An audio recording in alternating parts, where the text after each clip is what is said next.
All right, we have Thomas here. Thomas, welcome to our live stream. Hi, Pete. How are you Good doing? to see you again. Yeah, I think it's a we're at CES. CES was the last time, yeah. Yeah, Absolutely. you guys had a booth at a pavilion in the kind of, it was like the was the country pavilion you had or something? Oh, yeah, it's the regional pavilion, yeah. Regional. What region are you? It's Auvergne-Rhône-Alpes, yeah, France. Grenoble The area? French Alps. French Alps. French Alps, yeah. Of course. Ski. Ski, Yeah. skiing. But are you based in Grenoble? Yeah. You are, Headquartered, Grenoble. So Grenoble, for folks that don't know, a very long history of tech there. Yeah, we're actually close to ST Microelectronics. In Grenoble, we have ST, we have a lot of big companies actually. Yeah. So yeah, it's a really good area for microelectronics. Yeah, and there's a lot of good talent there too. A lot of Yeah, absolutely. Love engineers. Yeah, it's a really good place to be. And probably good skiing. Absolutely. Excellent skiing. So tell us what you're up to. What's happening? So basically, we are here at Embedded World to showcase our Collider MPU that we already showcased for the first time at CES. So basically, Collider MPU is an AI chip that allows electronic devices to understand what they see using AI vision, using almost no energy. Almost no energy.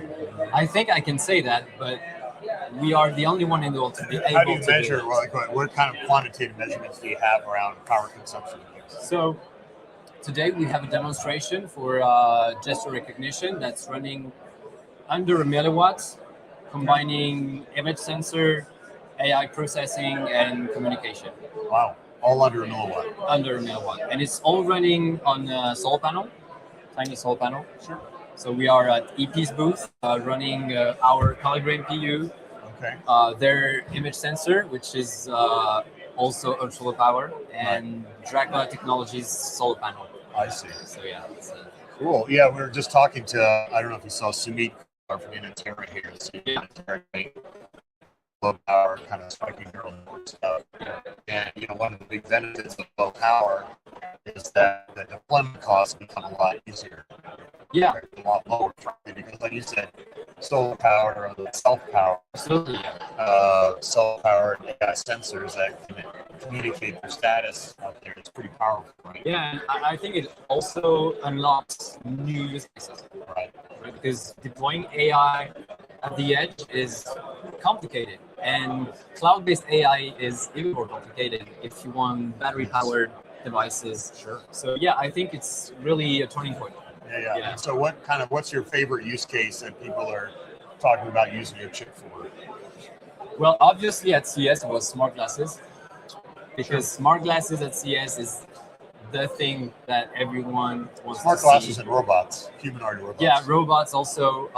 We deeply believe in toys, actually, robots that can interact with children, AI interaction, recognizing the feelings of a kid, and being able to really interact with children. Cool. So yeah, and other than that, smart cameras. It's a really classic use case, but battery-powered AI cameras is something that is not that common. Right. So I think it's really one of the first applications that we're going to be seeing in the next years. Basically people counting, people detection in smart buildings. Yeah. It's something that is everyone wants to do, but it's something that we don't see a lot, actually. Right. Well, and part of that, we talked about that with Sumit too, because they were using LiDAR or radar-based basically the idea is how do you do AI vision without cameras? Yeah. Right? Because you can't really put a camera in a hotel room or whatever, right? Yeah, sure.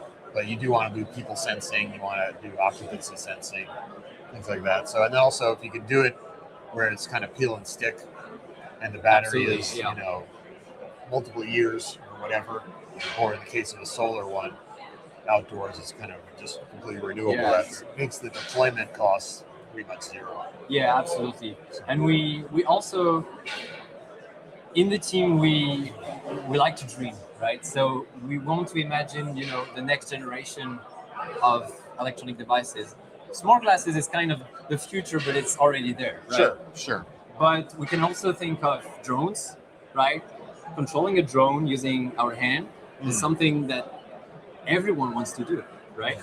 Or even drones that are smart enough to understand where are they, right? Well, that would be valuable. I mean, yeah, sure. Last time I had a drone, unfortunately, I was flying it over this lake. I live up in the Seattle area, and it hit a branch and then went into the water.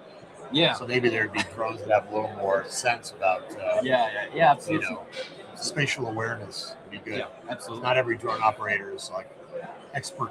Yeah, and I think drones is a really valuable application for us because Assign, we're also a design house, and we mainly design, ASIC for inertial systems. I see. So basically, we get the most out of accelerometers, gyroscopes, really high precision sensors. So for drones, it's really valuable, right? So combining both, accelerometers, data, and AI, it could be something huge, right? Yeah. No, So sure. it's something also that we want to explore, and it is something that we might be exploring at Sensor Converge. Jake. Oh, there's Jake over there. Oh, I was trying to get Jake from IP Exchange. Yeah. He's over there. He's That's a good team. Good team. Good team of folks. Yeah. Sorry, I was just saw him walk by, so I was like, "Hey, Jake." Yeah. Cool. So where can people see your stuff? You said you're in a demo. What booth are you in? EPs. So it's all 3A. Okay. 4A 301. Okay. Cool. Yeah, but we also have a demo with Semtech, Murata, and Dracula Technologies. Oh, nice. So yeah, we have a good ecosystem of partners now. So it's starting to be Excellent. Something big. Yeah. You need to get your name up on the board there. Hopefully someday. Yeah. Someday soon. Yeah. Excellent. Well, thanks for your time. I think it was a pleasure.